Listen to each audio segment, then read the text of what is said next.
Bien, mesdames, messieurs, je vous propose de vous installer et de faire silence pour que nous puissions démarrer cette séance de conseil municipal.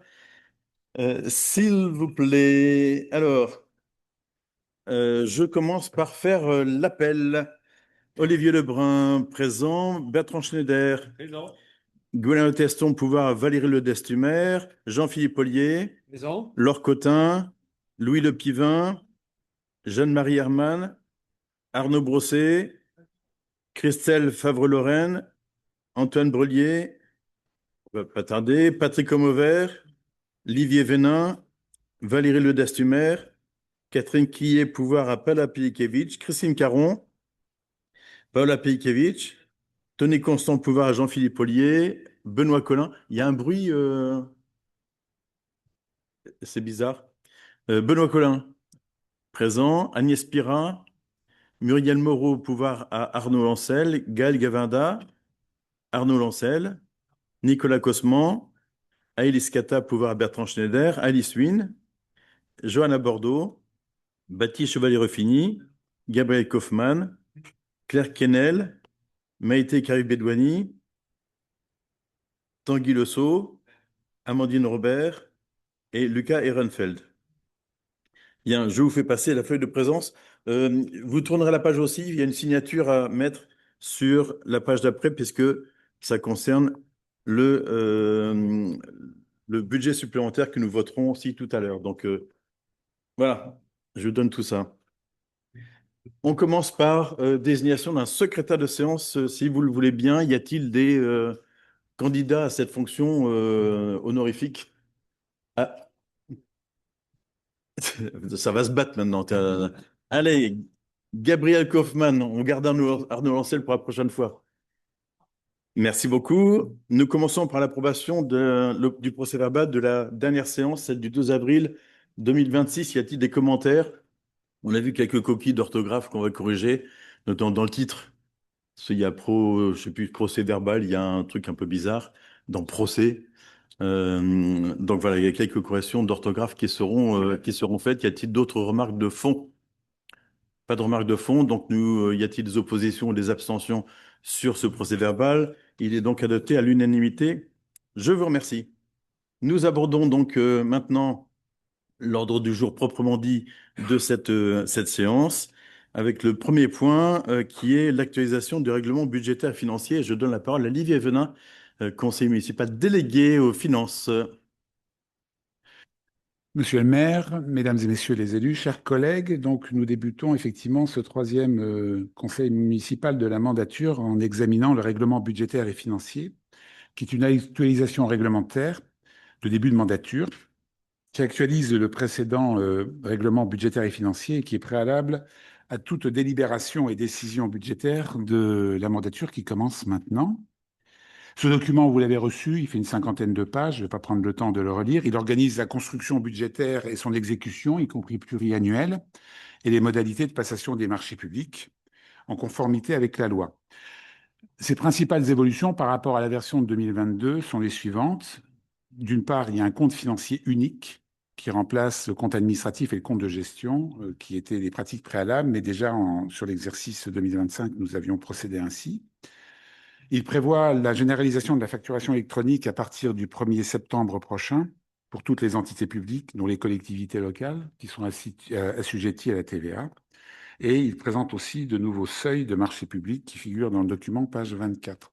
Je voudrais simplement profiter de cette prise de parole pour redire 4 principes cardinaux qui orientent depuis longtemps le fonctionnement budgétaire et financier de la collectivité et qui continueront à être en vigueur pendant cette mandature. Le premier, c'est qu'il y a une stricte distinction entre l'ordonnateur et le comptable. L'ordonnateur, c'est monsieur le maire qui a, par délégation, possibilité de décider d'engager les opérations financières, d'attester la matérialité des prestations demandées et effectuer et procéder à leur mandatement pour leurs dépenses ou leur mise en recouvrement pour les recettes. Et cette fonction est strictement séparée de celle du comptable, qui est le seul responsable de la manipulation des fonds et du contrôle de régularité. Le deuxième principe, c'est le principe de l'équilibre du budget.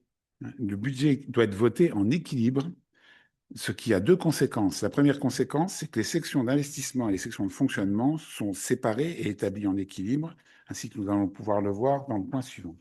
Le deuxième, c'est que le remboursement de la dette est exclusivement assuré par les recettes propres de fonctionnement. Autrement dit, nous n'avons aucune possibilité d'emprunter autrement que pour investir. C'est la règle d'or des finances locales. Le troisième point cardinal, c'est qu'il y aura il y aura une affectation systématique du résultat dégagé par le compte financier unique de l'exercice à la couverture du besoin de financement dégagé par la section d'investissement. Nous ne nous servirons pas de cet argent pour continuer à dépenser sur le compte le compte de fonctionnement. La dernière chose, c'est qu'il est possible sur des grands programmes d'avoir une gestion pluriannuelle. Les programmes d'investissement s'inscrivent au budget de l'exercice de l'année où la mise en œuvre débute. Et s'il y a nécessité de reporter, enfin d'étaler sur plusieurs exercices et dépenses d'investissement, cela peut se faire par la programmation pluriannuelle des investissements au moyen des autorisations de programme et des crédits de paiement. Je vous remercie pour votre attention. Merci pour cette présentation synthétique de ce règlement budgétaire financier. Y a-t-il des demandes de parole sur ce règlement? Monsieur Ehrenfeld. Merci, monsieur le maire, chers collègues, et déjà merci, monsieur Venin, pour la présentation de ce document, qui, pour nous, clarifie les étapes et les règles concernant le budget et la gestion financière de la ville de Viroflay. Nous notons que plusieurs points permettent justement une transparence de cette gestion auprès des élus du conseil municipal. De notre côté, nous souhaiterions faire des propositions complémentaires qui permettront du coup une transparence complète, sans remettre en question le fond de ce règlement. Nous comprenons que ce document permette la mise à jour de certaines évolutions qui sont bien entendu nécessaires à la bonne gestion financière de la commune. Donc déjà, dans un premier temps, nous souhaiterions savoir dans quelle mesure vous remontez ces propositions et s'il est nécessaire de décaler du coup cette délibération. La réponse a été apportée par le rapporteur tout à l'heure, dans le sens où, et qui a été donnée d'ailleurs à votre tête de liste cet après-midi. Donc le CGCT oblige le conseil municipal à délibérer en début de mandat avant la première délibération budgétaire qui pourrait arriver. Or, il y en a une aujourd'hui, qui est le fait qu'on vote un budget supplémentaire. Donc on est obligé de voter aujourd'hui, ou alors il faut tout décaler. Le CFU, la décision de modificative, et ainsi de suite. Donc, on est obligé de le voter maintenant. Donc ça confirme en fait ce que l'on avait compris. Donc d'une certaine manière, on pourrait faire ces propositions et ce règlement budgétaire financier pourrait être revu pour le prochain budget et prochain CFU. Et je me permettrai juste de, si vous êtes d'accord, donc de vous faire parvenir ces propositions sur la transparence. Et j'aurai quand même deux points de clarification à vous demander. Déjà, c'est sur le chapitre 4 où il nous semble qu'il y a une mise à jour importante. Donc, c'est le chapitre sur les autorisations de programme et les crédits de paiement. Nous notons page 35, et c'était bien écrit d'ailleurs, nouveauté avec un point d'exclamation, que selon le décret du 30 décembre 2025, les autorisations de programme sont votées par le conseil municipal lors de l'adoption du budget. Il n'y a donc plus de délibération distincte. Or, dans la page 36, on a une section avec le vote et on voit écrit que ces autorisations de programme, enfin, ces autorisations, elles sont votées par une délibération distincte lors de l'adoption du budget. Vous comprenez que pour nous, ça paraît contradictoire, ces deux paragraphes, et nous souhaiterions avoir une clarification de votre part, si possible. Et le deuxième point de clarification, c'est par rapport, alors pour moi, c'est pas quelque chose qui a évolué, mais c'est plus pour notre bonne compréhension. C'est sur le chapitre 1.2.4, où il est exposé en effet que la règle de droit commun prévoit que les crédits sont votés par chapitre, mais ils peuvent être sur option votés par article si le conseil municipal le décide, d'accord? Et on note que par conséquent, les propositions du maire sont toujours présentées au niveau de l'article, puisqu'il appartient à l'Assemblée délibérante de décider si elle entend voter le budget par chapitre ou par article. Et juste un peu plus bas, il est précisé que le vote du budget se fera avec vote formel sur les chapitres, donc les opérations d'équipement, et sans vote formel sur chacun des chapitres. Et donc, du coup, la question qu'on se pose, c'est si ce budget est bien présenté par article, mais voté du coup par chapitre. C'était juste un point de clarification. Le budget est présenté sous toutes les formes possibles. Donc, en fait, article, chapitre, tout ça, ça existe, c'est détaillé. Le fait de voter par article, en fait, ça prend beaucoup plus de temps, sachant que même les fois précédentes, les budgets, on les votait de façon globale et même pas chapitre par chapitre. Même si c'est présenté par chapitre et par article, globalement, on décide en fait de le voter. C'est un vote global et on va pas dire on vote pour ce chapitre-là et contre tel autre chapitre. Donc, c'est une question simplement de un côté pratique des choses, hein, simplement. Donc, en fait, il y a tout dedans, en fait, hein, le chapitre et article. Sur la question, donc, je vais regarder ce sujet de délibération spécifique ou délibération ou en même temps que le budget pour les APCP. J'ai pas de réponse à vous faire pour le moment. On va regarder ce truc-là plus précisément. En tout cas, c'est clairement lors du vote du budget, les AP nécessaires, les autorisations de programme sont détaillées de toute façon, avec leurs CP, les CP correspondants, les crédits de paiement correspondants. Donc, on va voir s'il faut avoir une délibération autonome ou pas. Est-ce que c'est ça votre question, en fait? Euh, oui, en fait, c'était surtout de s'assurer qu'il n'y avait pas en fait le nouveau décret et dans la section du dessous, le fait qu'il y ait potentiellement l'ancienne règle. Et Oui. ce qui pourrait porter du coup une contradiction, et c'est juste pour bien clarifier cet élément-là. Et du coup, je note qu'on a votre accord pour vous présenter du coup nos propositions pour le futur règlement budgétaire et financier. Ceci étant, vous dites nanana, c'est pas que je lis le truc qui est Oui. en gras, les deux phrases en gras quand même, parce que il est dit les donc nouveautés, les autorisations de programme sont votées par le conseil municipal lors de l'adoption du budget de l'exercice ou des décisions modificatives. Ça ne veut pas dire que c'est voté quand on vote le budget. Mhm. C'est lorsqu'on présente le budget, en fait, c'est à ce moment-là que les AP sont votés, pas forcément sur une délibération, la même délibération, mais ça peut être sur une délibération autre. Et ce qui est le cas après, on a dit que elles sont votées par une délibération distincte lors de l'adoption du budget. À mon sens, c'est pas contradictoire du tout, en fait. Il se trouve que ça doit être fait au moment où on vote le budget. Donc, à la même séance de vote de budget. Donc, pour moi, il n'y a pas de Ok. contradiction là-dedans. Voilà, j'ai pris le temps, comme vous parliez, de relire en même temps.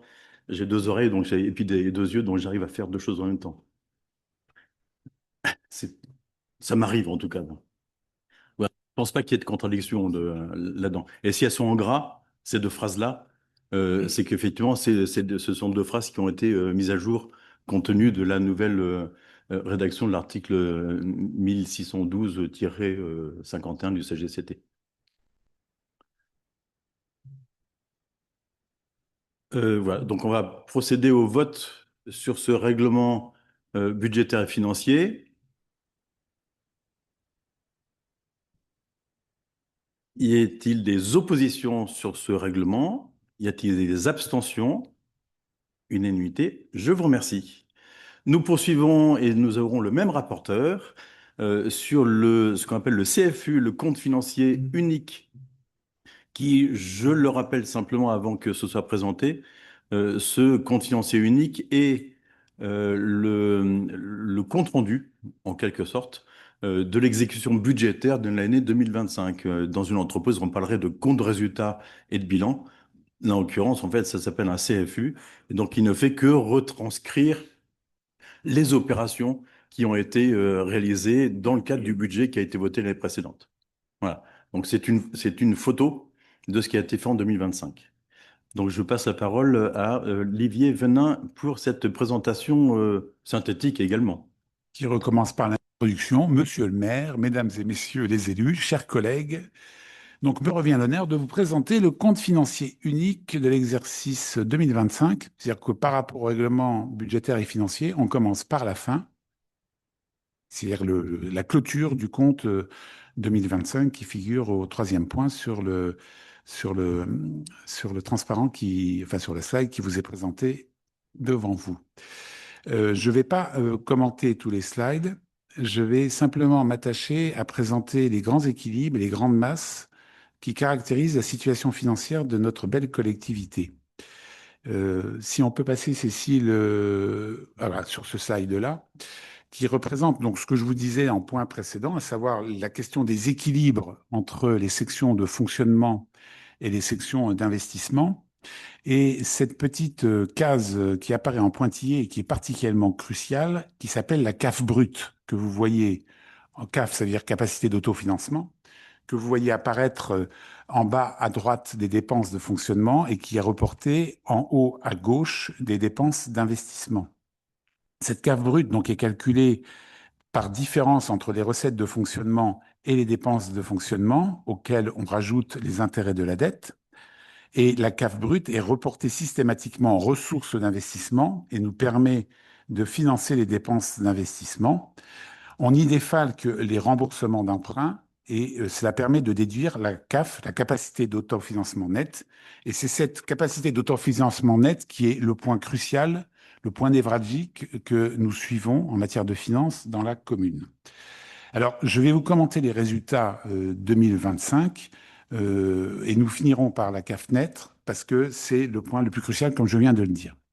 Mais on va commencer, on va prendre les postes les uns derrière les autres par la section de fonctionnement où vous retrouvez donc les deux pavés du haut du slide précédent.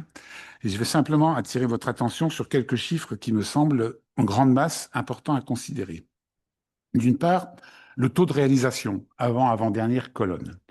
Taux de réalisation, vous voyez, en recette totale, 96%, en dépenses totales, 98%. On peut se dire en première lecture que finalement, les services sont assez bien prévus, les estimations budgétaires. La réalité est un petit peu différente. D'habitude, la tradition veut qu'en matière budgétaire, nous soyons prudents, c'est-à-dire que nous soyons plutôt en sous-estimation des recettes, ce qui nous permet d'avoir des taux de réalisation généralement largement supérieurs à 100%. Là, on n'est qu'à 96%, ce qui dit que la difficulté de l'environnement socio-économique et politique dans lequel nous nous trouvons. Ça, c'est la première chose. La deuxième chose, le chiffre qui est au bout de la première ligne bleue, moins 2160 euros. Moins 2160 euros, pas 2160 kilos euros, excusez-moi. C'est une baisse de 7,5% des recettes par rapport à l'année 2024, ce qui est assez considérable.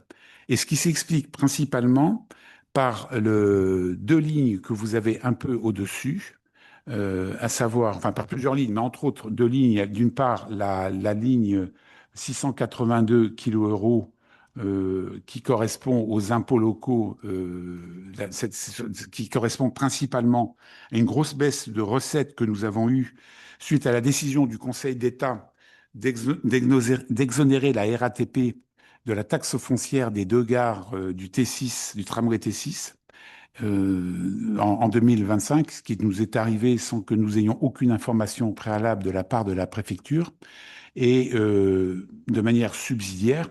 Et l'État qui compensait à notre place une partie de cet impôt, ce que vous retrouvez dans la ligne, excusez-moi, je ne suis pas en face, donc j'ai un peu de mal à lire les lignes.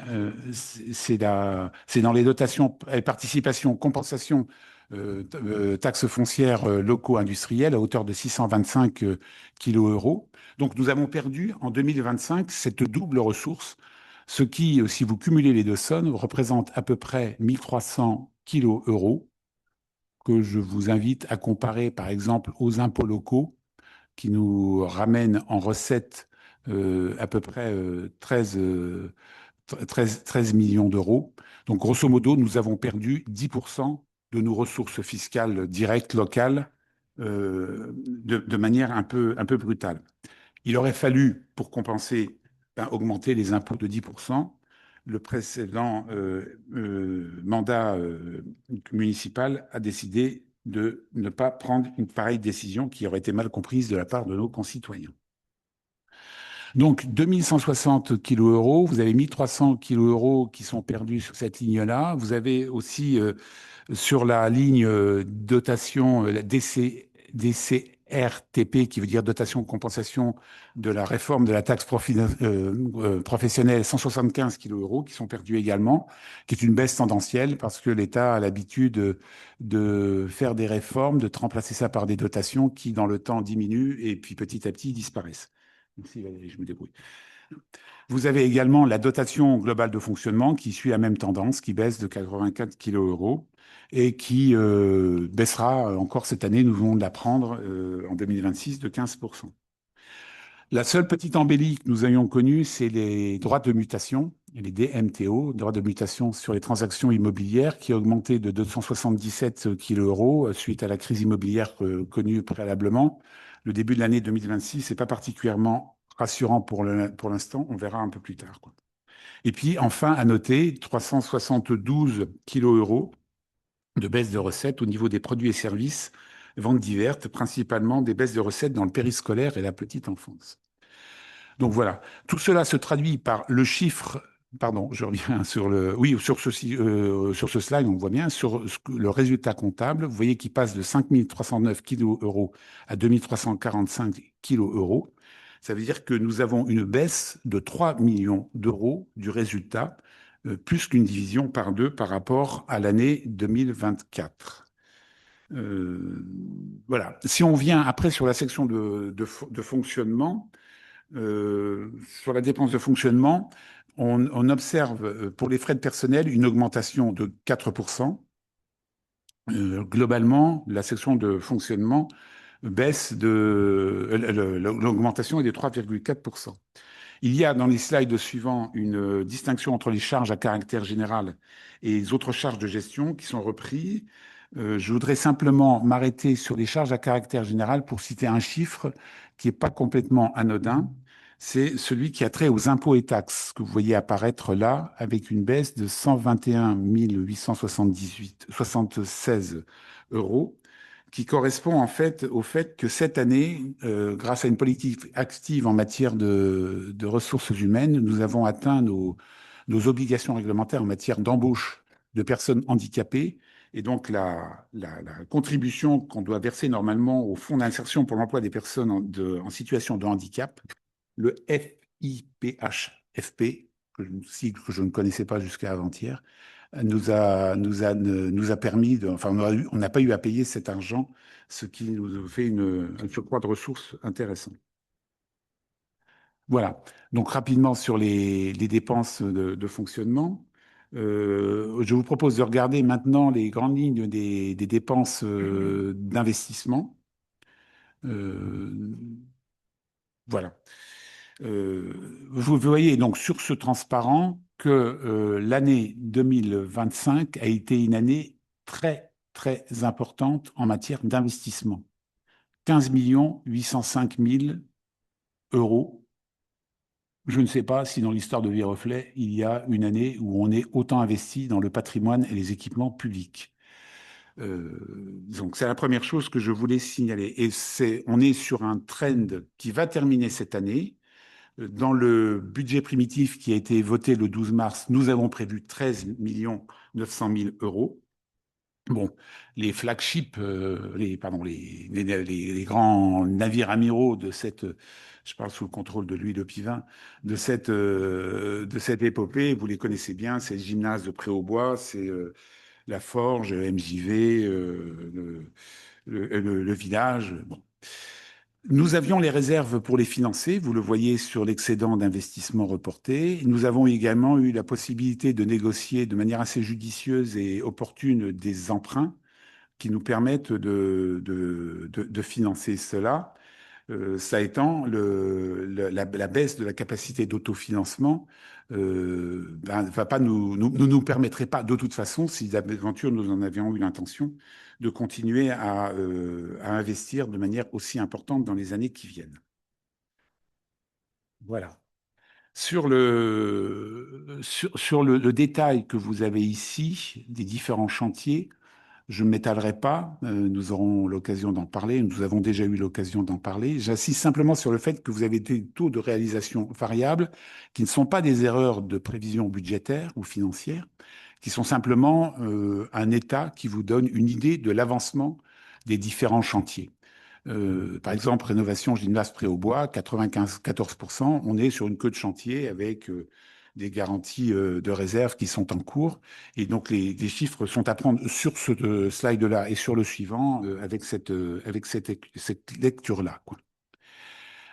Concernant l'urbanisme, oui, un petit détail sur l'urbanisme qui fait une entrée en matière pour Antoine Bourlier, il est arrivé, Muret qui prendra le... Ah non, c'est pas Antoine, c'est Nicolas, je sais plus. C'est Nicolas, pardon, qui évoquera le sujet tout à l'heure, le sujet des surcharges foncières. Les surcharges foncières nous permettent d'alléger, voire annuler des pénalités de la loi SRU, des pénalités du fait que nous ne sommes pas à 25% de logements sociaux. Donc, ce sont des dépenses d'investissement qui ne sont pas des dépenses à effet nul. Elles nous permettent d'éviter d'autres charges, quoi. Et puis, sur ces recettes d'investissement, là, qui apparaît là, l'avant-dernière ligne, le fonds de compensation de TVA, le FCTVA, augmente de 127%, de 27%, pardon.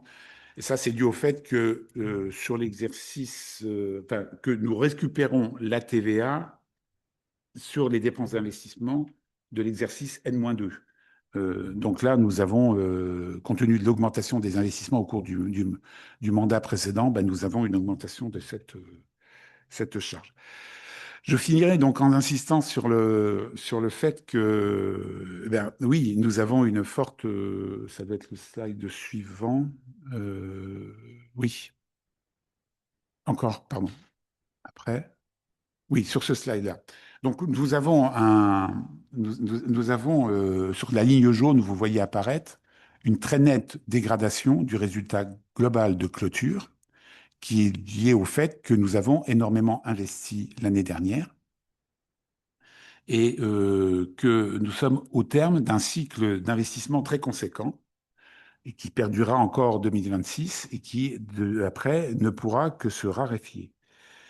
À considérer notre environnement politico-économique qui, au cours des années, a substitué l'autonomie fiscale des collectivités par des politiques de dotation qui sont tendanciellement vouées à la baisse, voire même à la disparition, au fait que l'État nous appelle au secours de sa trésorerie via un mécanisme dont je n'ai pas parlé tout à l'heure, qui est celui du DILICO, le dispositif de lissage des dépenses à charge des collectivités locales, qui est un prélèvement qui nous est fait sur un exercice et qui nous est remboursé moins 10% du montant prélevé pendant 3 ans.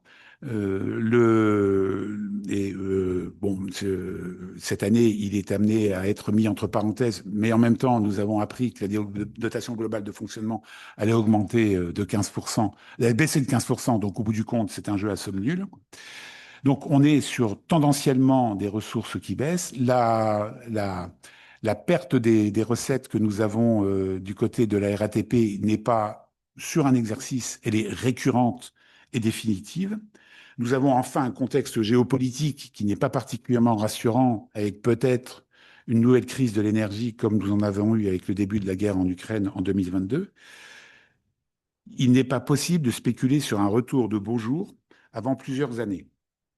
Donc, l'objectif va être pour nous de maintenir une CAF brute, c'est-à-dire une CAF hors remboursement d'emprunt, et ces remboursements d'emprunt se montent à peu près à 1 million d'euros par an. Je crois que c'est 938 kilos euros qui apparaissent dans les comptes, au-dessus d'un plancher de 3 millions d'euros. Et ceci pour répondre aux besoins de nos concitoyens en prenant appui sur un patrimoine de qualité qui a été construit au cours de la dernière décennie. Je vous remercie pour votre attention. Merci, Monsieur Vénin. Y a-t-il des demandes de parole sur ce CFU? Je regarde si des mains se lèvent. Donc, nous allons procéder au vote de cette... Je vais juste faire des petites remarques. Vous disiez, on est traditionnellement prudent. Monsieur Vénin. En fait, on est effectivement prudent, mais néanmoins sincère. On peut dire, on sous-estime les recettes, on surestime les dépenses. En l'occurrence, en fait, on tient compte d'un certain nombre d'éléments et on sait que clairement, on peut s'attendre peut-être à des bonnes nouvelles. Habituellement, ce sont des bonnes nouvelles, vous l'avez vu, parce que entre la CAF du budgétaire et la CAF réelle de 2024, on avait plutôt de bonnes nouvelles.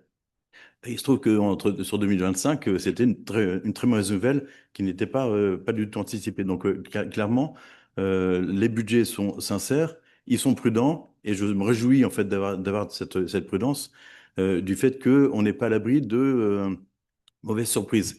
Sachant que les mauvaises surprises, vous l'avez dit, en fait, elles vont arriver encore en 2026 de façon très nette. Et donc, on l'a appris. Donc, il y aura 200 000 euros de moins sur la dotation globale de fonctionnement.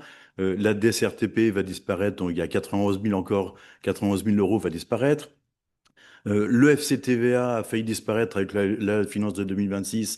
Il a été maintenu, mais pour combien de temps, j'en sais rien. Le DICO a été supprimé grâce au Sénat, mais on ne sait pas s'il reviendra pas en 2027. Donc, on évolue dans un environnement budgétaire. Et quand je dis on, c'est l'ensemble des collectivités locales, et je parle aussi des autres strates, départements, régions, ainsi de suite, évolue dans un environnement qui est un environnement de plus en plus incertain. Donc je tenais à le dire, c'est notre première délibération budgétaire sur les finances de la ville. Il faut qu'on soit extrêmement prudent sur la façon dont on envisage les années à venir d'un point de vue et de l'investissement, mais encore plus au fonctionnement. J'en reviens à la conclusion qui a été faite par Olivier Venin sur le fait qu'il faut qu'on maintienne un niveau d'autofinancement suffisant pour pouvoir financer du mieux possible nos investissements à venir, parce qu'on en aura, et ne serait-ce que des investissements d'entretien de notre voirie, qui en fait coûtent de toute façon horriblement cher, même si, oui, monsieur le maire adjoint, vous pouvez me regarder comme ça, ce n'est pas de votre fait, mais c'est du fait de la conjoncture et des entreprises et du fait que dès qu'on attaque un mètre carré d'enrobé, et en fait, ça coûte très cher. Donc voilà, cette prudence, j'invite tous ceux qui sont autour de cette table à être extrêmement prudents sur la façon dont on va mener notre budget dans les années à venir. Quand je dis notre budget, c'est le budget de la ville de Viroflay pour éviter de surcharger les Viroflaysiens d'impôts, les surcharger d'impôts, sachant que je vous rappelle que les seuls qui payent des impôts à Viroflay, ce sont les propriétaires via la taxe foncière et les locataires ne payent pas de taxe foncière.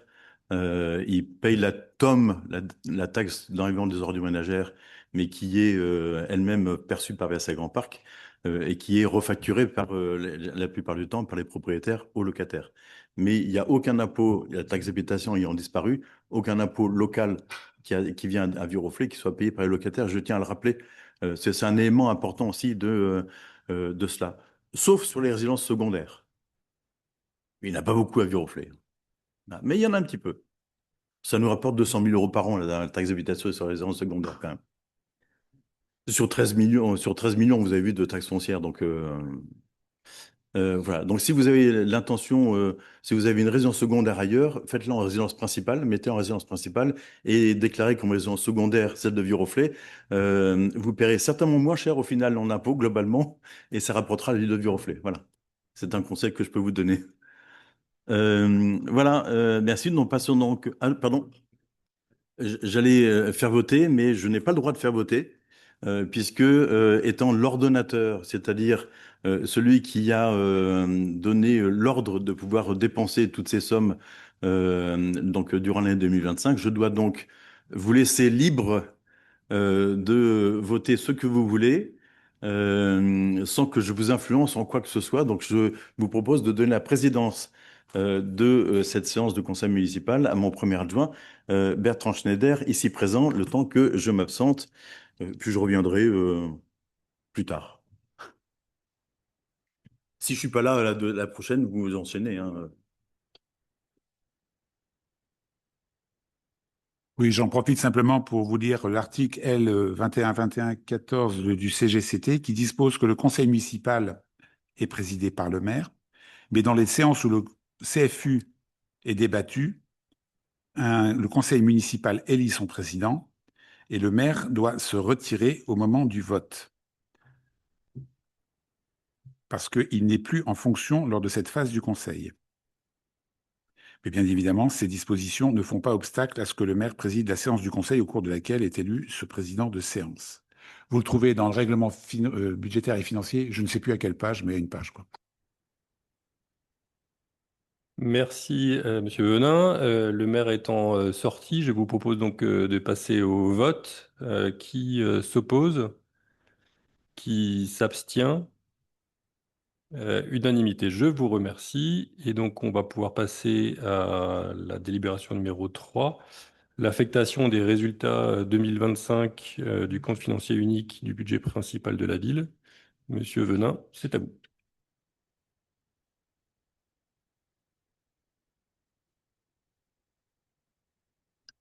Juste une interrogation. On parle du conseil municipal qui élit son président ou c'est monsieur le maire qui désigne le président? Enfin, pour être sûr qu'on est dans les clous, pardon.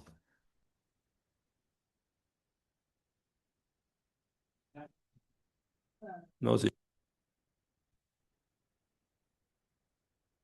vote. Normalement, il doit y avoir effectivement élection. Bon, on peut procéder à une élection, hein. Alors, je vous propose dans ce cas-là d'abord de commencer par faire un vote et si ça vous va, on propose de faire un vote à main levée. Donc, je me propose comme président. Est-ce que quelqu'un s'oppose? Quelqu'un s'abstient? Unanimité. Je vous remercie. Donc, je peux désormais présider. Et donc, je vous propose donc de passer à la délibération numéro 3, l'affectation des résultats 2025 du compte financier unique du budget principal de la ville. Monsieur Venin, c'est à vous. Merci, Monsieur le Président, Mesdames et Messieurs les élus, chers collègues. C'est la troisième fois que je vous dis, il y en aura une quatrième et puis après j'arrêterai. Si nous pouvons passer à ce moment-là sur le slide suivant. Vous avez 2 844 643 qui apparaissent au bout de la ligne verte qui correspondent à ceux qui étaient affectés. Il vous est proposé que 500 000 euros soient affectés en fonctionnement afin de permettre de faire face aux aléas de l'exercice. Il en avait été de même lors de l'exercice précédent, et que le solde, à savoir 2 344 643 euros, soit affecté à la section d'investissement. Vous devriez voir apparaître, je crois, sur le slide suivant. Oui, c'est ça. Donc, vous voyez apparaître les 500 000 euros en recettes supplémentaires sur la section de fonctionnement et les 2 344 643,23 euros qui apparaissent dans la section d'investissement en recettes supplémentaires.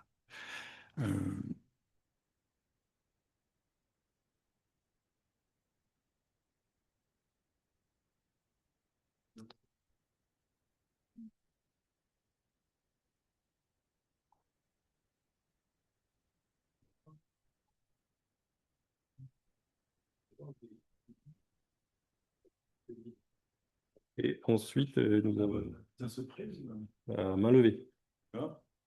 Et ensuite, on a voté à l'unanimité. Et là, on est sur la troisième délibération présentée par Monsieur Venin. Merci.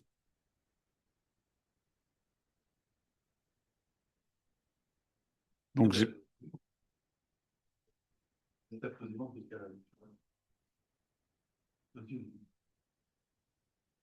voilà, je terminais. Enfin, je vais en dire ce que je viens de dire, à savoir sur 2 844 643 euros de résultats affectés, une affectation de 500 000 euros sur le budget de fonctionnement, comme cela avait été fait d'ailleurs l'an dernier, et l'affectation du solde, à savoir 2 344 643,23 euros en excédent de fonctionnement capitalisé, qui viennent donc compléter le solde d'exécution du résultat d'investissement reporté antérieur de 9 730 183 euros, 182,18 euros. Est-ce qu'il y a des prises de parole, des demandes de prise de parole? Oui.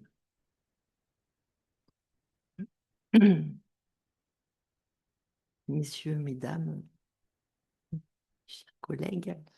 Euh, donc, dans le budget supplémentaire, il est prévu d'utiliser une partie de l'excédent que vous avez annoncé d'investissement 2025, des 9 millions et quelques, pour diminuer le montant de l'emprunt à hauteur de 5 millions et quelques. Or, nous considérons que cet excédent doit être au contraire réinvesti pour pouvoir engager les actions de la ville pour l'adaptation climatique et la renaturation. Dans le dernier rapport du Haut Conseil pour le climat, qui a été publié ce mois-ci, début avril, il est mentionné que les initiatives locales sont indispensables pour permettre un aménagement résilient et une transition juste.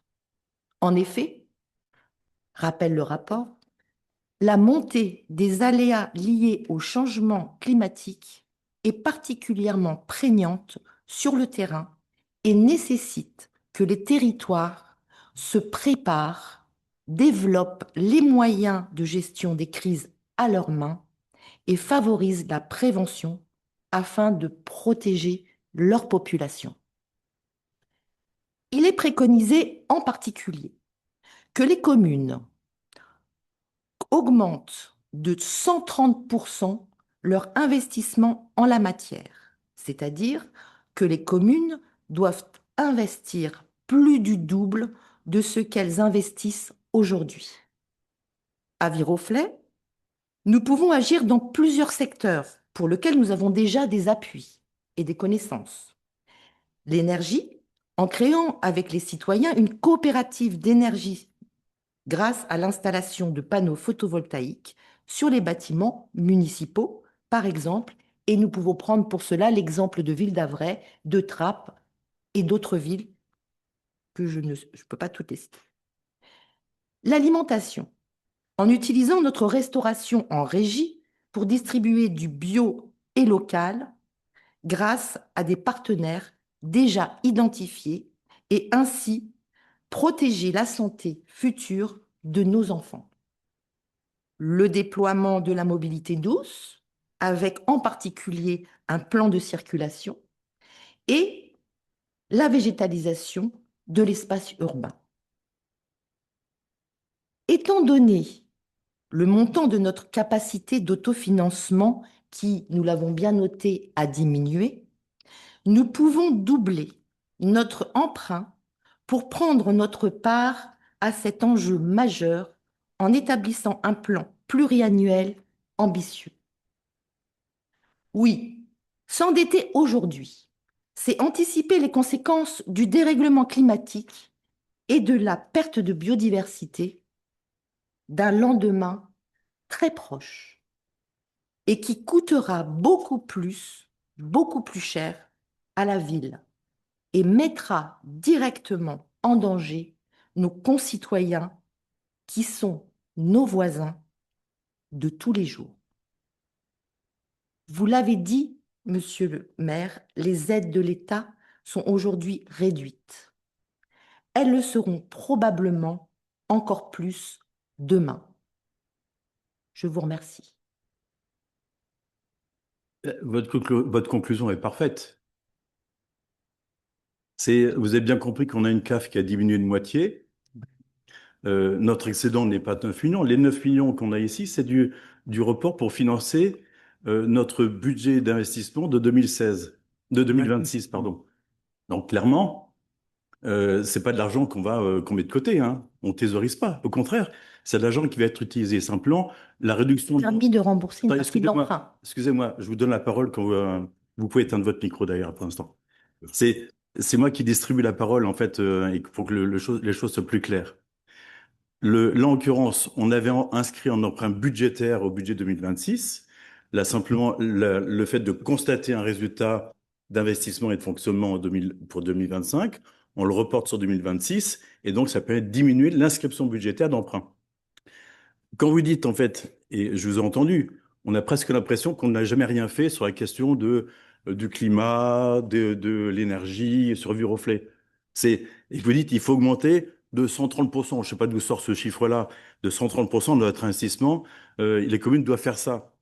Vous avez vu que notre investissement net, il est de l'ordre de 15 800 000 euros. Donc, augmenter de 130% notre budget d'investissement, il valait de 13 millions d'euros en 2026. Mais en fait, ça ne va pas être possible. Je pense que vous n'avez pas bien compris ce qui a été présenté par Olivier Venin tout à l'heure sur le fait qu'on a déjà un emprunt globalement à Viroflay de l'ordre de 14 millions et quelques d'euros. Je rappelle qu'il y a 3 ans, nous n'étions pas endettés ou très peu, de l'ordre de 4 millions d'euros. Nous avons 14 millions d'euros actuellement parce que nous avons financé nos investissements qui vont servir aux Viroflaysiens demain, dont des investissements franchement orientés dans le domaine de l'économie d'énergie. On a rénové la plupart de nos équipements publics en leur donnant une dimension extrêmement écologique, en l'occurrence dans tous nos investissements. Donc je ne vois pas comment, et c'est là la différence qu'on a certainement entre nous deux, enfin entre nous deux groupes, je ne vois pas comment on va pouvoir dire consacrant encore plus d'argent alors que l'argent manque et va nous manquer encore. On l'a dit tout à l'heure, 2026, on va déjà avoir pratiquement entre 300 et 400 000 euros qui vont nous manquer par rapport à 2025. Rien sur des décisions de l'État qui ont été prises il n'y a pas longtemps. Et on ne sait pas ce que va donner la crise climatique qui va nous arriver. Donc clairement, ce serait irresponsable, je le dis, hein, ce serait totalement irresponsable de dire allons-y, craquons, empruntons encore plus. Je rappelle que l'emprunt, contrairement à l'État, l'emprunt, les villes sont obligées de le rembourser. Et donc le rembourser, on est déjà endetté sur un certain nombre d'années, donc c'est 14 millions d'euros, et on doit rembourser 1 million d'euros par an. Si on multiplie en fait nos investissements, comme vous le demandez, à un tel niveau, il faut qu'on multiplie l'emprunt, et donc on multiplie, on augmente le montant du remboursement d'emprunt et des intérêts, avec une CAF qui a largement diminué. Les équipes financières, ils ne fonctionnent plus dans ce cas-là. Enfin, faut- c'est, c'est pragmatique. Et je dois le rappeler, positionnez-vous comme si on était sur un budget de ménage. Un ménage, s'il doit faire des investissements, il regarde s'il a l'argent pour le faire, il regarde s'il a l'argent pour emprunter éventuellement et pouvoir rembourser l'emprunt, mais il ne va pas emprunter plus, parce que rapidement, les banques vont dire stop. Ou alors hypothéquons votre maison, et dans ce cas-là, en fait, je reprends de votre maison si vous ne l'avez pas remboursé. Donc, clairement, parce que ça me paraît pas raisonnable, en tout cas. Je m'attendais à une déclaration un peu forte. Donc, bon, votre positionnement. Mais je ne pense pas que, en tout cas, notre groupe majoritaire a l'intention de raisonner de cette façon-là. En tout cas, j'y veillerai. Parce que pour diriger cette ville depuis un certain temps, je sais très bien que la prudence est de mise, mais que néanmoins, nous devons, et c'est là que je vous rejoins, nous devons faire des efforts, continuer nos efforts en matière d'environnement, de protection de l'environnement et ainsi de suite. Donc là, clairement, et nous le poursuivrons. Les investissements à venir, continueront. La salle du Nuit-Segonzac qu'on envisage de rénover fera également appel à un certain nombre de techniques qui permettront de réduire sa consommation énergétique, son empreinte carbone, ainsi de suite. Donc, très clairement, en fait, on continuera à le faire, mais à un niveau qui sera le niveau qui nous sera autorisé par notre budget et par, j'allais dire, les différentes ponctions, je le dis hein, clairement, que va nous faire l'État dans les années à venir. Donc voilà, on entend, vous avez exprimé votre point de vue et vos orientations. Je vous exprime les nôtres. Et c'est là qu'elles divergent. Je vous rends la parole. Alors, je dois préciser, puisque vous me dites, je ne sais pas d'où vient ces 130%. Donc, comme je l'ai dit, c'est une préconisation, c'est une demande de la part du Haut Conseil au climat. Ça ne sort pas de nulle part. Donc, c'est quelque chose qui a été réfléchi sur une base qui est d'une analyse qui a fait, du coup, cet organisme. Euh, pour le reste, je pense que nous n'avons pas la même analyse euh, des comptes et donc de la vision budget et investissement Et je pense que ce n'est pas le lieu pour en débattre plus avant ici. Ah bah, il faudra qu'on le fasse à un moment donné. Parce Bah que, oui, oui, attendez, mais c'est chacun son tour, hein. Il faudra qu'on le fasse à un moment donné. Simplement, le Haut Conseil, c'est pas lui qui donne l'argent. Donc ils sont bien gentils, ils alertent. Donc en fait, il faut tenir compte de tout ça. Mais néanmoins, j'allais dire, il y a d'autres crédits qui existent par ailleurs. Je rappelle que le fonds vert a totalement disparu pratiquement de la circulation, alors il a été créé par l'État, justement pour essayer d'aider les communes et l'État à rentrer dans cette dimension environnementale essentielle. Donc à partir du moment où en fait on nous assèche les financements, on ne peut compter que sur nous-mêmes. Et quand je dis que sur nous-mêmes, c'est sur les contribuables bureaucrésiens, c'était les propriétaires ou de l'emprunt, mais l'emprunt, de toute façon, à un moment donné, il va être aussi payé par les propriétaires. Donc, clairement, on se place à notre niveau, à un niveau où on se dit, bah, faisons ce qui est faisable, que chacun des bureaucrésiens fasse ce qu'il peut faire à son niveau aussi.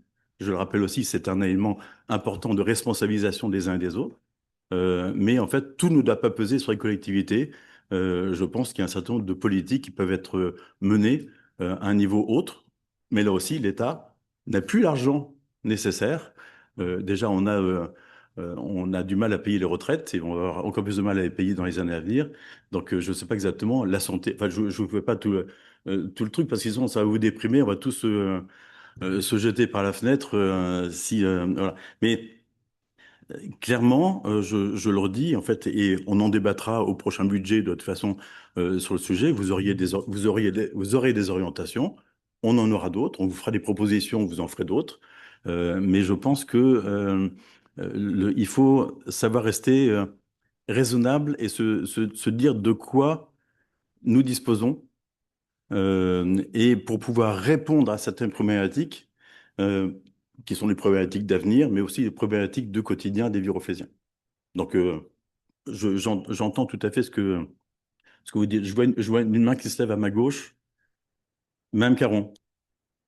Oui, je vais être très courte, mais comme le thème comporte une partie de ma délégation qui s'appelle l'écologie du quotidien, et pour appuyer ce que dit Monsieur le maire, justement, quand on parle d'écologie du quotidien, on va aller vers la sobriété et on va vraiment pas aller vers l'emprunt à tout va. Donc, moi, voilà, pour moi, ce sont deux notions qui sont complètement antagonistes, quoi, en fait, entre la sobriété, les efforts raisonnés, l'intelligence collective et aller vers l'emprunt de plus en plus, voilà.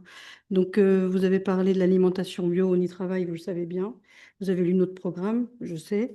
Les mobilités, on y travaille, on progresse et c'est vraiment l'effort de tous. Et voilà, on ne va pas porter, nous, avec notre petit budget viroflésien, l'ensemble, mais par contre, on peut faire beaucoup de choses déjà en réfléchissant ensemble. Voilà, moi je pense que l'énergie, c'est pareil. Et la mobilité et la végétalisation, on a commencé sur les écoles. Voilà, on le fera petit à petit en fonction de nos moyens. Mais franchement, le mot pour moi, c'est la sobriété et le raisonnement. Et le pragmatisme, j'allais dire aussi. C'est fondamental, le pragmatisme est important et je pense qu'il y a un certain nombre de nos responsables politiques qui devraient faire preuve de davantage de pragmatisme et se dire, oui, le mur, il est là-bas, hein, et on est en train de se rapprocher du mur à grande vitesse. Mais il y a plusieurs murs, hein. Il y a un mur climatique, mais il y a un mur financier, et donc il faut arriver à trouver le bon équilibre entre les deux. Voilà. Voilà. Une dernière prise de parole. juste pour dire que je vous rejoins tout à fait sur la question de la sobriété. On est tout à fait d'accord qu'il y a un certain nombre d'actions qu'on peut mener qui ne coûtent pas forcément très cher et qui sont effectivement très positives pour cet enjeu. Malgré tout, si on fait par exemple un investissement sur l'énergie, en particulier sur la mise en place d'autoconsommation grâce à un panneau photovoltaïque et à une coopérative citoyenne avec en partenariat le conseil des élus. On anticipe et ensuite, demain, on n'est plus dépendant. C'est-à-dire qu'on a une partie de notre énergie que nous produisons nous-mêmes. Donc, c'est extrêmement important. C'est-à-dire que cette dépense qu'on fait aujourd'hui, on ne le fera plus demain. Donc là, il s'agit vraiment d'une dépense qui ne part pas, voilà, et qui est un vrai investissement. Là, il y a pas on ne peut pas faire de sobriété au départ là-dessus. Bien, dois-je simplement vous rappeler que sur deux équipements importants du reflet, on a mis un certain nombre de panneaux photovoltaïques pour justement être en autoconsommation sur nos propres équipements et élargi aux équipements qui ont été construits, mais ceux qui existent à côté. Sur la rive droite, on va autoconsommer l'électricité produite dans l'école juste à côté, voire jusqu'à la cuisine centrale. Donc, ça fait partie des sujets. Dois-je vous rappeler aussi que nous sommes engagés dans un processus de développement d'un réseau de chaleur, donc par géothermie. Là aussi, ça fait partie du sujet, pour ne pas être dépendant d'énergie fossile et donc pouvoir gérer nous-mêmes l'énergie et à un prix raisonné. Donc, clairement, à vous écouter, on a presque l'impression qu'on ne fait pas grand-chose. Alors, certes, on peut toujours en faire beaucoup plus. La question des coopératives, je crois savoir qu'à Jouy, il était question d'en faire une et ça a capoté il y a 2 ou 3 ans, il me semble, cette logique-là. En tout cas, je ne l'ai pas vu émerger. Il y a aussi des bonnes idées, mais qui sont parfois difficiles à mettre en œuvre concrètement. Et il se trouve que on peut aussi avoir, sans qu'il y ait l'intervention de la collectivité publique, on peut aussi avoir des initiatives privées. Et là aussi, il ne faut pas négliger le fait que, il y a aussi une responsabilité, c'est ce que j'ai dit tout à l'heure, individuelle, de l'individuel qui peut se transformer en collectif sans pour autant que la collectivité n'intervienne. Donc en fait là-dessus, il faut aussi appeler nos concitoyens à se comporter aussi en personne responsable et pas tout rejeter. Et je peux vous dire en tant que maire, je suis de plus en plus sollicité pour régler tel problème, tel autre truc. Alors que ce sont des problèmes qui, la plupart du temps, sont à régler entre voisins, simplement. J'ai moi-même demain un rendez-vous sur des choses qui sont à régler entre voisins, mais on me demande de trancher le sujet, ou en tout cas de ne pas aller au-delà d'un certain recours, je ne sais quoi. Donc voilà, mais je pense que beaucoup de choses peuvent se régler entre citoyens responsables. Mais il faut que les citoyens soient tous responsables, en l'occurrence. Voilà, on va s'arrêter là parce que on a d'autres délibérations et je vous remercie. On a voté? Non. On n'a pas voté. Donc, donc pour l'affectation des résultats, y a-t-il des oppositions, des abstentions? Je vous remercie. Donc, il est adopté à la majorité. Merci beaucoup. En fait, pendant ma pause, là, j'étais chercher le courrier que j'avais sollicité. Vous savez, un certain nombre de ministres, dont la ministre des Comptes publics de l'époque s'appelait Amélie Montchalin, sur la question de la RATP. Je suis pas resté mes deux pieds dans le même sabot en disant mais on va perdre plus d'1,3 million, 1,4 million sur le sujet. Donc je dis mais on n'était pas au courant de ce contentieux qui existait, donc ça aurait été bien d'être prévenu. Et je vous donne quelques extraits parce que c'est savoureux quand même. Elle m'écrit en disant à la fin, bah, c'est niette, hein, n'y comptez pas. Mais elle me dit quand même, la commune de Viroflay a conservé le bénéfice de produits fiscaux qu'elle n'aurait pas dû percevoir. Donc en gros, vous savez, on aurait pu vous réclamer de rembourser les sommes que vous avez indûment perçues. C'est vrai qu'on a perçu 9 millions d'euros en trop. Ça nous a permis de faire des investissements d'avenir pour les Viroflésiens. Elle me dit aussi, vous êtes gonflé, hein, au demeurant, la commune de Viroflay a voté cette taux par délibération du 13 mars sans attendre la notification des bases adressées par l'administration fiscale. Ça, c'est quand même assez génial. Là. Il y a quand même des villes qui votent leur budget en décembre. Nous, on le vote en mars. La limite, c'est aux alentours de mi-avril. Euh, et donc, et donc, sans attendre cette notification, il me dit, à l'appui de son courrier du 16 mai, la DDFiP des Yvelines vous a transmis un état de notification rectificatif. C'est là que c'est arrivé, les moins 1,3 million. Donc, le 16 mai, un état rectificatif des bases de taxes foncières révisées en vous proposant de modifier les taux de taxes foncières 2025 dans le délai de 15 jours prévu par la loi. Cette proposition est restée sans suite de votre part. Bah, tu parles, oui. Et donc, elle a quand même mis un petit mot. Je fais façon Trump, là, vous voyez. Elle a mis un petit mot manuscrit à la fin pour atténuer un petit peu la pilule. J'ai conscience des difficultés que cela engendre pour votre commune et ensuite, désolé. Mais nous sommes au bout de tous les recours en droit possibles, malheureusement. Voilà. Et je demandais juste éventuellement de dire, bah, si on avait été prévenu avant, peut-être qu'on aurait fait un budget un peu plus prudent. En l'occurrence, je demandais juste que ce soit la compensation de l'État, donc c'était il y a 600 et quelques mille euros, qui soient maintenus pour 2025 seulement. Donc c'était quand même pas par rapport aux 3500 milliards de dettes. C'est pas ça qui allait peser sur le budget de la France. Et donc, même ça, c'était niette.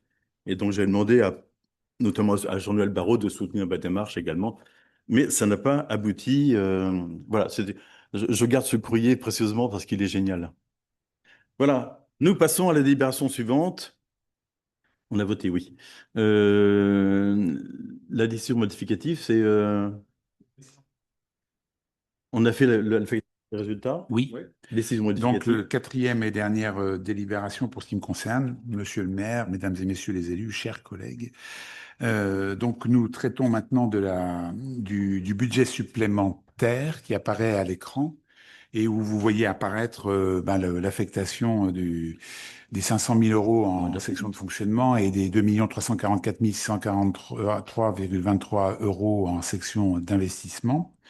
Ce qui, compte tenu du solde d'exécution des résultats d'investissement reportés des exercices antérieurs, nous permet de supprimer la ligne d'emprunt budgétaire qui était prévue au budget primitif 2026 à hauteur de 5 476 671 euros.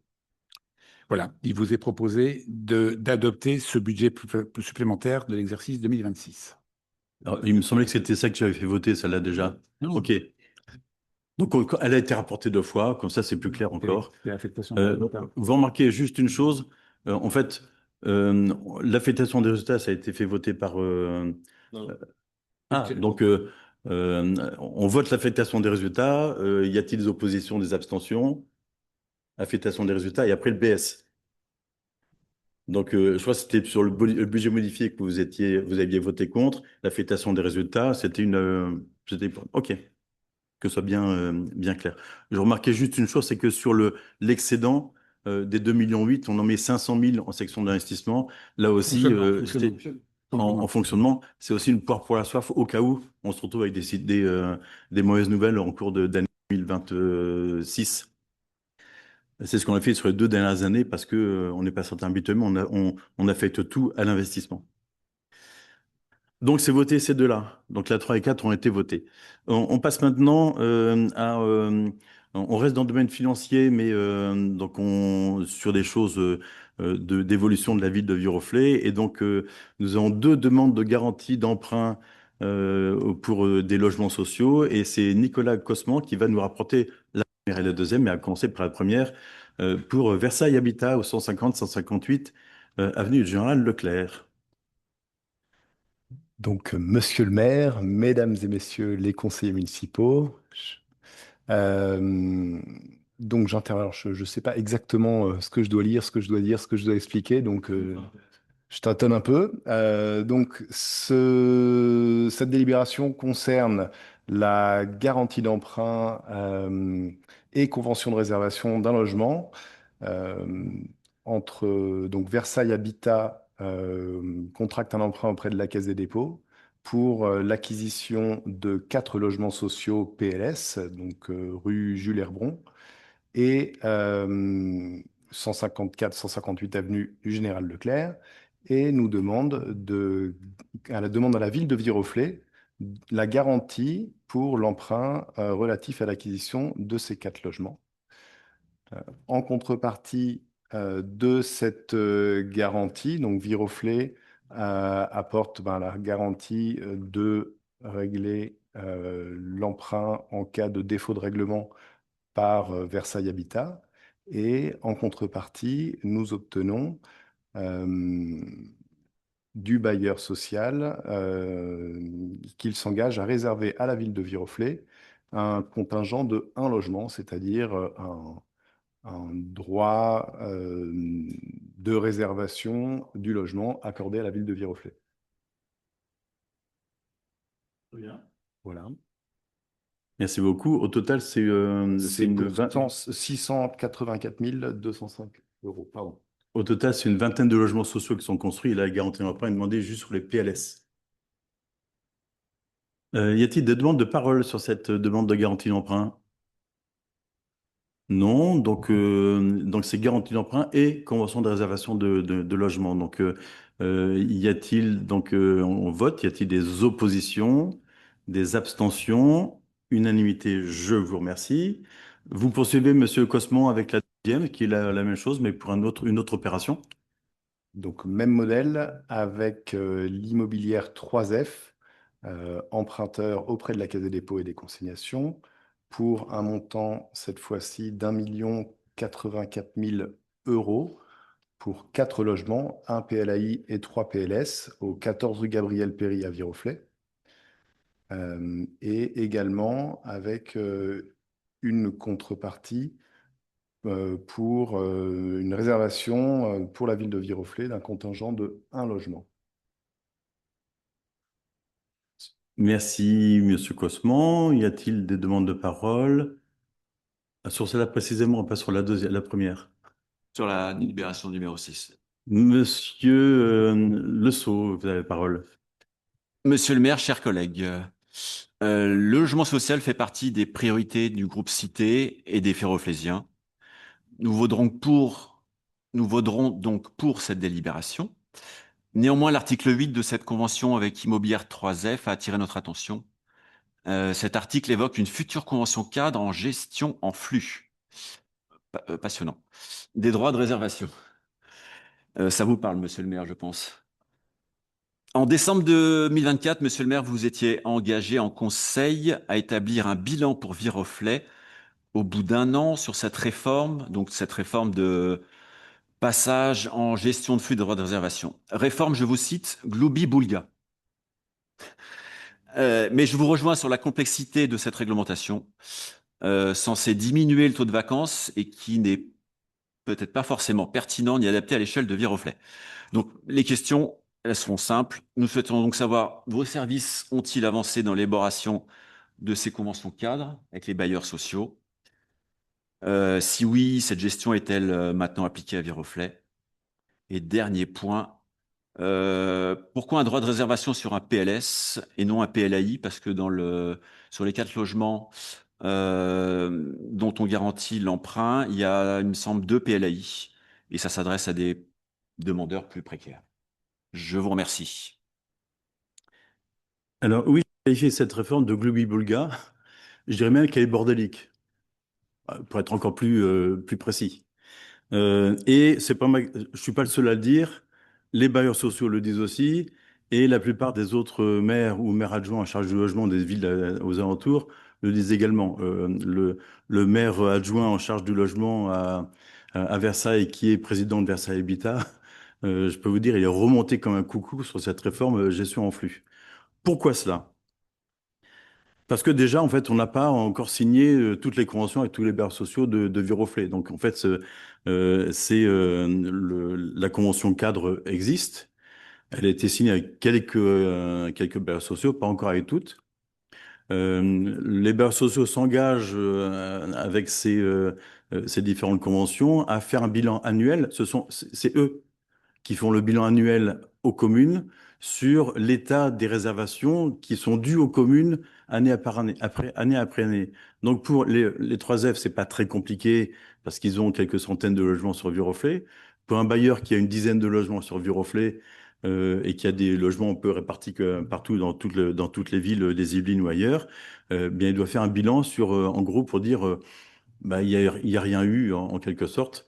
Et pourquoi ça aussi? Parce que l'autre point qui est un point important, même si ici on flèche en disant c'est un logement PLS de telle caractéristique, même si on flèche, en l'occurrence, en fait, tous les logements qui étaient réservés jusqu'à présent étaient fléchés. On savait que c'était tel appartement à tel endroit, tel étage, telle superficie et tel loyer. La gestion en flux fait disparaître cette notion-là. C'est-à-dire que on sait que la ville de Viroflay, normalement, est réservataire de X logements dans un certain patrimoine, mais le X, c'est indéfini. Donc, ce qui fait que, clairement, les deux écueils qu'on va avoir, c'est qu'on n'est pas certain de se voir proposer le logement qu'on avait souhaité, qu'on avait négocié en quelque sorte avec le bailleur social, premièrement. Alors peut-être que ce ne sera pas un PLS sur un PLAI la prochaine fois. Et surtout, en fait, j'avais je sais pas si je vais le retrouver parce que j'ai retrouvé un truc sur la question de la gestion des flux et une phrase tout à fait intéressante. Si je peux la retrouver, ce serait génial. Euh, c'est pas là. Excusez-moi, mais ça vaut son pesant de cacahuètes quand même, ce genre de choses. Euh, non, je ne peux pas retrouver, il faudrait que je le retrouve un jour. Mais c'était pas triste. C'était en gros, c'est pour fluidifier, et pour faire en sorte que les bailleurs sociaux proposent aux bons réservataires le bon logement. Donc, il correspond à la demande de chacun. Or, en l'occurrence, ils connaissent pas les besoins des Viroflésiens. Les bailleurs sociaux, quand ils ont un appartement qui se libère, jusqu'à présent, ils disent l'appartement qui se libère, il était sur votre contingent. Donc, monsieur le maire, proposez-nous de mettre un locataire sur ce. Et ça nous convenait tout à fait. Là, en l'occurrence, même si un appartement dont on était réservataire se libère, il dira ah non, c'est pas vous qui êtes prioritaire. Il se trouve que là, c'est la préfecture qui est prioritaire. Donc, en l'occurrence, on va perdre complètement la typologie de logements pour lesquels nous étions réservataires. Et tout ça, on avait signé des conventions avec tous les bailleurs sociaux. Donc, toutes ces conventions vont passer à la poubelle. Et donc, pour se voir attribuer, éventuellement, le cas échéant, des logements. Et c'est là que j'attends les bailleurs sociaux en disant, mais est-ce qu'au final, en fin d'année, on a bien été attributaire du nombre de logements qui nous revenaient, conformément aux garanties d'emprunt et aux subventions pour surcharge foncière qu'on a pu attribuer. Et je vous rappelle quand même que on a 1,7 million de garanties d'emprunt en plus aujourd'hui, mais qui se cumulent aux 68,5 millions d'euros de garanties d'emprunt qu'on a déjà pu accorder à un certain nombre d'opérations de logement social. Donc, et je trouve que cette gestion en flux, et je vous le dis, en fait, je ne suis pas le seul, loin de là. Et je crois savoir, via le maire adjoint de Versailles, qui connaît parfaitement le sujet, je crois savoir que même au niveau de l'État, ils se rendent compte que c'est une bêtise sans nom, mais qu'ils ne reviendront jamais sur le sujet, parce que ça fait partie des éléments sur lesquels personne ne reviendra jamais, mais on s'enferre dans un gloubi-boulga bordeleux en se disant, mais allons-y, on continue, on est jusque-là, continuons à être dans la mouise. Eh bien, c'est ça la France sur ces sujets. Donc, là, quelque part, quand j'aurai les retours des bailleurs sociaux, je vous en ferai part. Et pour l'instant, on n'a rien eu encore. Donc, et on n'a pas signé avec tous les bailleurs sociaux encore de la moindre convention. Donc, moi, je le dis, ce truc-là, c'est un, comment il appelait, c'est un machin. Quand le général de Gaulle parlait de l'ONU, non? Il disait pas Glubi-Bulga, oui. Ou alors il y en a d'autres qui c'est abracadabrantesque. Voilà, chacun son terme. Mais en l'occurrence, en fait, c'est n'importe quoi. Et là, alors que ça marchait très bien avant, ça marchait parfaitement bien avant, mais moi, ça me convenait, en l'occurrence. Je vous remercie, monsieur le maire. Je vous en prie, monsieur Le Sceau. Bien, on n'a pas voté encore pour cette délibération-là.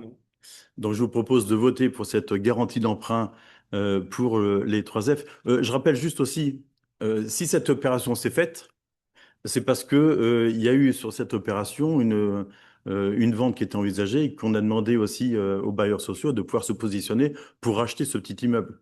Tout comme on l'a fait sur d'autres immeubles, notamment le 17 rue Essec qui est en cours de travaux pour la moitié de ses logements, qui est aussi racheté par les 3F, pas loin de l'école des Arcades.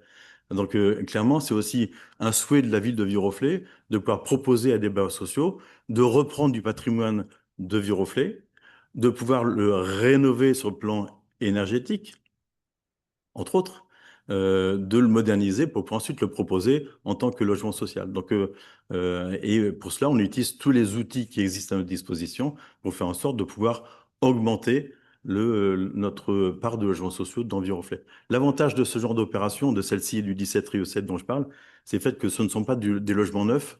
Donc, on transforme des logements de résidence principale privés, on les transforme en logement social. Donc en fait, c'est un petit plus sur le taux de logement social.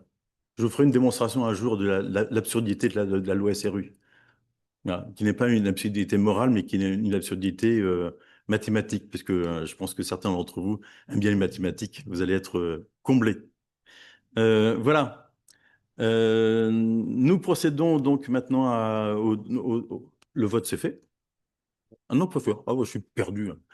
Y a-t-il des oppositions, des abstentions à cette garantie d'emprunt? Unanimité, je vous remercie.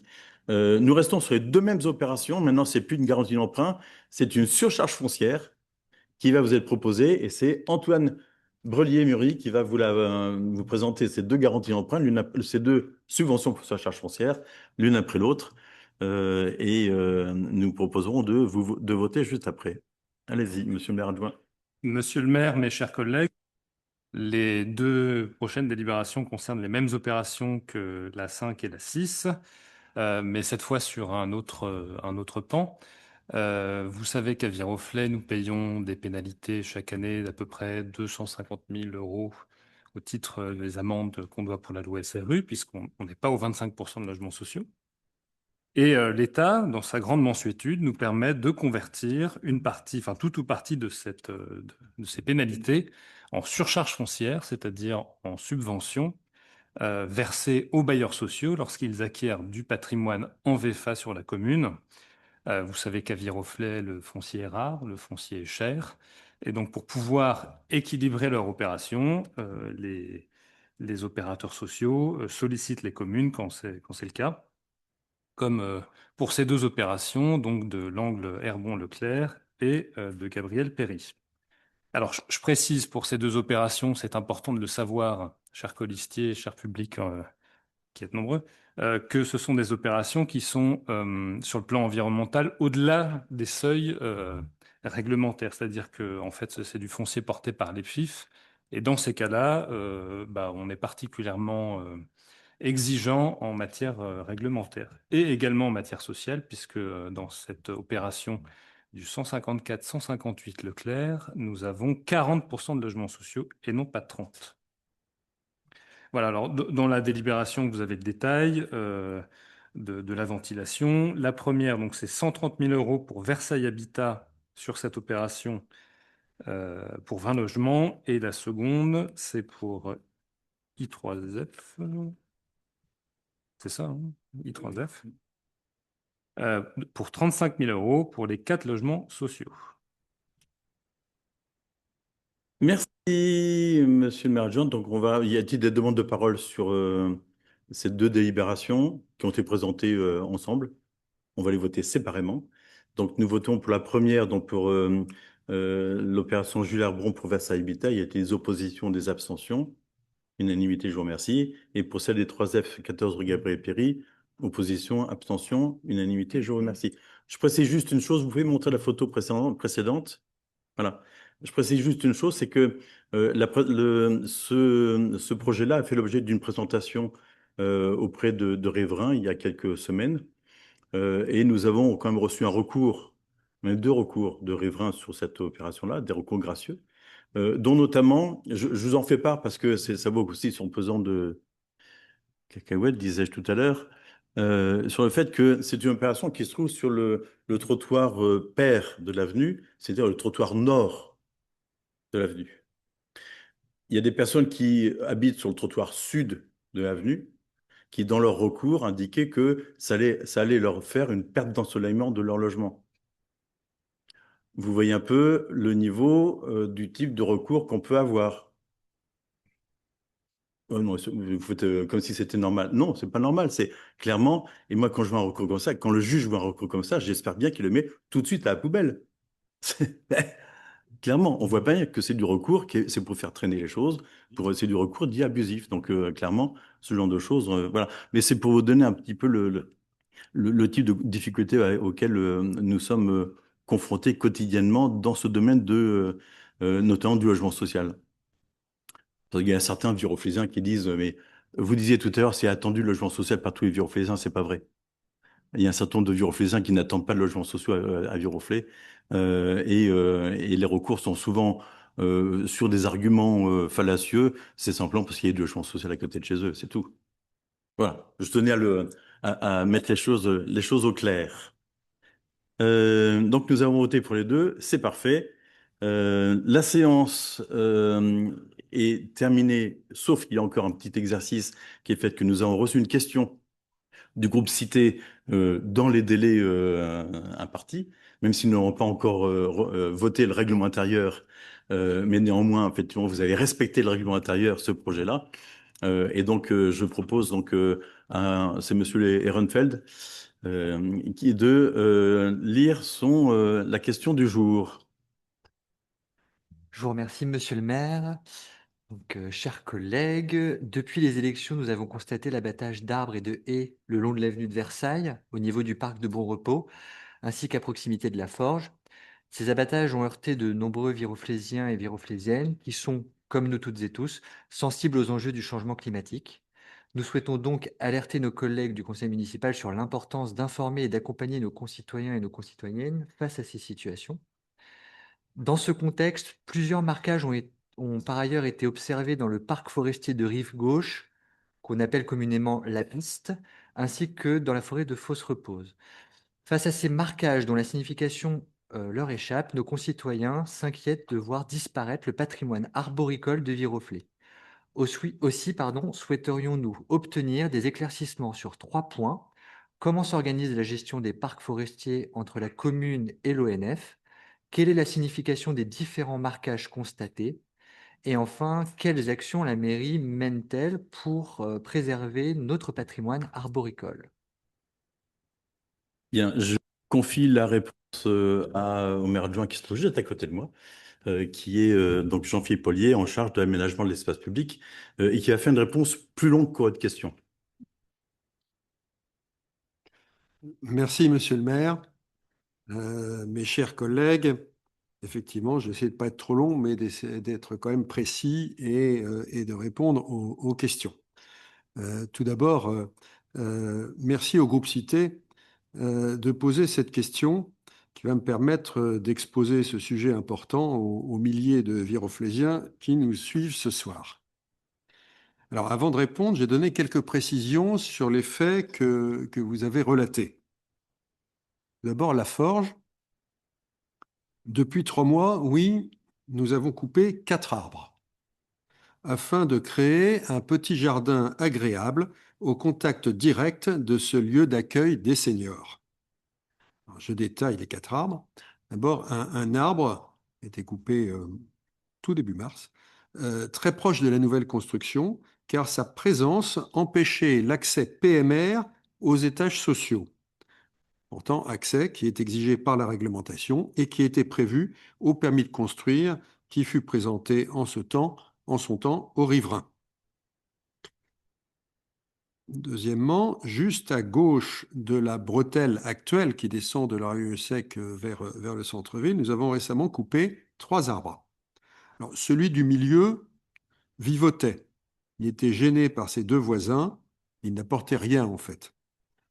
Les 2 autres ont effectivement été abattus pour permettre de créer ce jardin élargi. Car pour élargir le jardin, il fallait déplacer la bretelle qui allait vers le centre-ville, la déplacer vers l'ouest. Mais dans ce projet, ce petit projet, d'autres arbres seront plantés en nombre égal, 4 pour 4. Ensuite, vous avez cité l'avenue de Versailles. Les arbres situés côté gauche en descendant ont tous été coupés en plusieurs étapes. Soit tout d'abord par le chantier même de la résidence Canopée, soit pour la création de la piste cyclable montante, tant attendue par les viroflésiens pour joindre Porchefontaine au village. Il est exact que les 4 arbres les plus proches de la place étaient de belle taille, quoiqu'en toute petite forme phytosanitaire. En revanche, les autres, toujours côté gauche, constituaient un fatras d'arbustes et de rejets anarchiques. À la place, un alignement sera créé avec un nombre important d'arbres dignes de son nom. Nous y avons coupé 4 arbres. Pardon, nous y avons coupé 8 arbres et non 9 comme annoncé dans le projet initial, car nous avons réussi à préserver l'arbre le plus proche de la nouvelle entrée de Bon Repos, donc tout en bas. Alors, j'entends par arbre ceux dont le diamètre est supérieur à 10 cm. Je ne compte pas tous les rejets que je mentionnais tout à l'heure.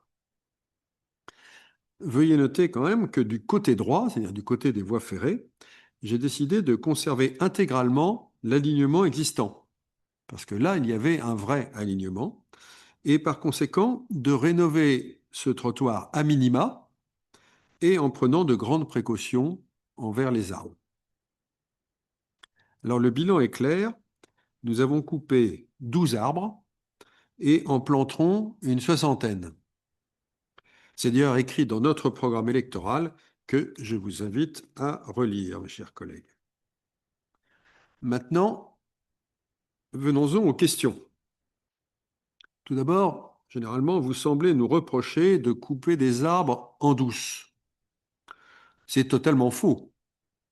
Et je suis d'autant plus surpris que le groupe cité a été invité, et était d'ailleurs régulièrement présent, à un très grand nombre de réunions, d'études, de présentations ou de décisions pour choisir in fine le projet retenu. C'était le cas pour le projet Forge 2 en 2024, je crois, et puis c'était aussi le cas pour le projet FET, alors, toute l'origine du projet FET en 2016, hein, et puis quand le projet a été construit, présenté publiquement en 2025.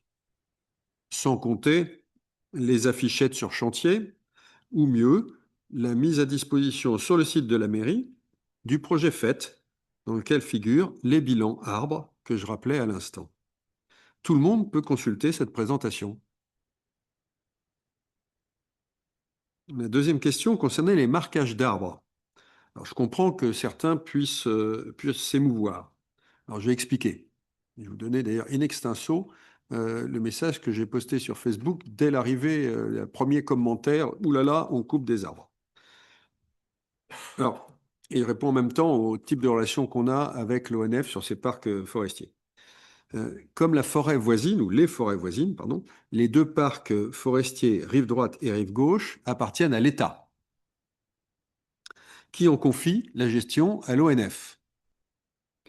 Depuis les années 60, sous le contrôle pointillé de l'ONF, la mairie y a installé des agrès sportifs ou des agrès pour les enfants que tous les viroflésiens apprécient depuis longtemps. L'an dernier, l'ONF a décidé d'abandonner cette gestion et la ville a dû se résoudre à la prendre en charge. Ce qui signifie un très grand nombre d'arbres supplémentaires à gérer. On a doublé, on est passé de 2000 à 4000. Nous avons donc procédé comme pour nos arbres en ville. Nous demandons à un expert de les recenser et d'en évaluer l'état sanitaire. En gros, c'est le point zéro puisqu'on prend en charge là. Et c'est l'opération qui était en cours ces dernières semaines. Alors, en ville, c'est facile de les numéroter. Ils ont une adresse. Ils sont dans une rue. De les compter, les numéroter. En forêt, c'est un peu plus compliqué. D'où la nécessité de les marquer durablement. Cette peinture, d'ailleurs, doit tenir 5 ans jusqu'à l'audit suivant. Les traits en pied d'arbre ne sont que des repères de secteurs géographiques, des parcelles forestières finalement, pour s'y retrouver dans ce grand parc. Les marques à hauteur d'homme, elles, donnent une info de gestion. Alors, un triangle, ça veut dire à surveiller. Un point veut dire, oh, il y a quelques branches mortes qu'il faudra couper. Une croix, et là, c'est abattage nécessaire. Alors, curieusement, les gestionnaires ONF et les experts arboricoles n'utilisent pas les mêmes codes. Ça, c'est un mystère. Pas très bien compris. Voilà. Ils utilisent la même couleur, mais pas les mêmes codes. Enfin, l'audit diligenté par la mairie n'a pas encore été rendu. Je ne connais pas donc pas encore le nombre d'arbres devant être abattus, mais c'est probablement quelques dizaines sur les 2000 qu'on a récupérés. Votre dernière question portait sur notre politique de préservation de notre patrimoine arboricole. Alors, pour l'illustrer, je citerai simplement 3 exemples du précédent mandat. C'est du passé, donc c'est du vrai, c'est du réalisé. Je citerai d'abord la plantation d'arbres fruitiers, centre des maraîchers, puis, quelques années après, 7 autres arbres fruitiers qui ont été plantés en 4 endroits différents, donc par exemple près du pont Carnot ou à l'entrée de l'école Lamartine. Deuxième exemple, la gare routière Chaville-Vélizy. que nous avons dû louer à la CNCF qui est propriétaire pour pouvoir non seulement la nettoyer et l'éclairer, mais aussi y planter des arbres et des bandes végétales. Et puis les planter et les entretenir. Troisième exemple, la rue Rieux-Sec. Souvenez-vous, avant les travaux, 2 arbres seulement, rue Rieux-Sec, dont le fameux érable du Japon, que nous avons déménagé, conservé pendant plus d'1 an à grands frais, à les compter et replacer sur le parvis du conservatoire. Alors, allez compter les arbres et les plantes grimpantes qui sont là aujourd'hui rue Rieux-Sec. Vous voyez que le bilan est quand même largement positif. Alors, pour finir, en conclusion, je vous propose un calcul très simple. Un arbre en milieu urbain vit 100 ans. En moyenne, je dirais, bien optimiste. Viroflay gère maintenant près de 4000 arbres. Alors, en moyenne annuelle, combien d'arbres disparaissent, quelle qu'en soit la cause? 4000 divisé par 100, aidez-moi. Alors, il faut gérer tout ça. Alors, pensez-vous intelligent de les remplacer au fur et à mesure qu'ils disparaissent pour aboutir à des alignements totalement disparates? Ah non. Parfois, il est possible de remplacer un arbre, malade ou gênant. Parfois, c'est tout un ensemble d'arbres proches qui commence à dépérir. Il faut alors reconsidérer tout le groupe d'arbres. C'est comme l'histoire de la retraite, largement débattue depuis des années au niveau national. C'est comme l'histoire de la retraite. Ne soyons pas égoïstes. Nos décisions doivent être durablement cohérentes. Il faut adopter une gestion sur le long terme pour transmettre une belle ville à nos petits-enfants. Voilà ce que je voulais dire, monsieur le maire. Réponse extrêmement complète et il faut rassurer nos concitoyens sur le fait qu'ils n'ont pas à s'inquiéter sur le fait que le patrimoine arboricole de Viroflay disparaisse. D'ailleurs, l'ONF, c'est assez intéressant lorsqu'on discute avec l'ONF et lorsqu'ils font parfois des réunions publiques ou des réunions sur site. C'est le fait qu'ils on dit l'ONF saccage la forêt. En fait, l'ONF, ce sont des forestiers avant tout.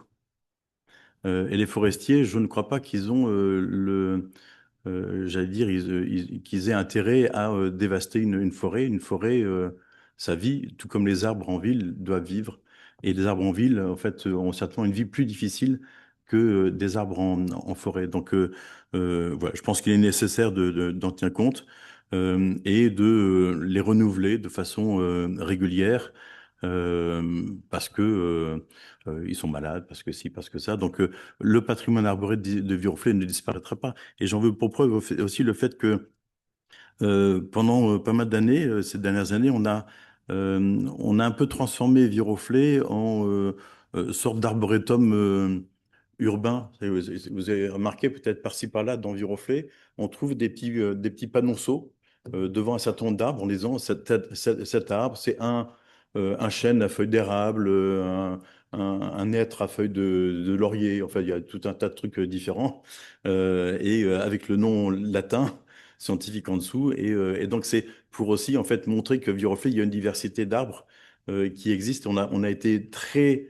regardant justement sur cette question de la diversité des arbres qu'on pouvait planter dans Viroflay, parce que la diversité est importante.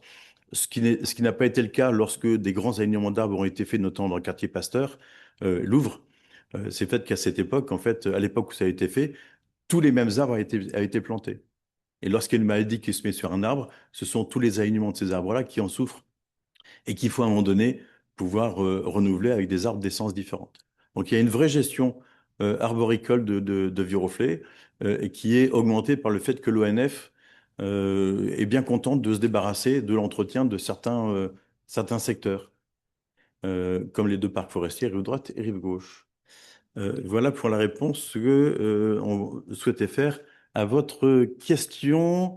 Cela clôt notre séance du conseil municipal devant le public très nombreux. Habituellement, on demande si le public veut poser des questions. Monsieur le public, est-ce que vous avez une question à poser? Non. Moi, j'ai juste un commentaire complémentaire. Je reviens sur la question du Haut Conseil pour le climat.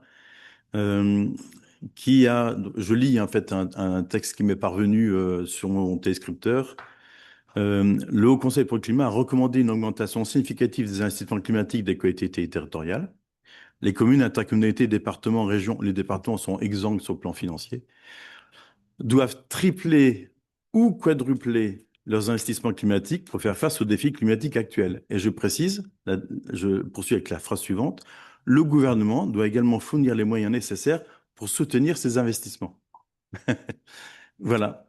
Et donc, ce n'est pas ce qui se passe actuellement. Le gouvernement nous retire des moyens plutôt que nous en fournir. Voilà. Donc, je voulais juste faire cette précision qui m'est arrivée de façon tout à fait opportune. Je ne sais pas comment ça se fait, mais voilà. Je signale simplement que la prochaine séance du Conseil devrait se tenir plus tard. À la même heure, mais le 2 juillet 2026, c'est-à-dire 2 jours avant les vacances scolaires, et que les séances suivantes sont prévues le 24 septembre et le 10 décembre, si tout va bien. Il est possible que ces dates évoluent. Celle du 26 septembre, je pense pas. Celle du 10 décembre, peut-être, en fonction d'un certain nombre de choses. Donc, mais vous pouvez noter déjà les 2 prochaines dates de façon certaine. Et donc, les commissions thématiques qui se déroulent dans les jours qui précèdent, évidemment, ces séances. Mais je vous remercie et je souhaite de bonnes vacances à ceux qui en prennent. Sinon, si vous n'en prenez pas, je souhaite de bien travailler durant cette période-là. Merci à vous tous et bonne soirée.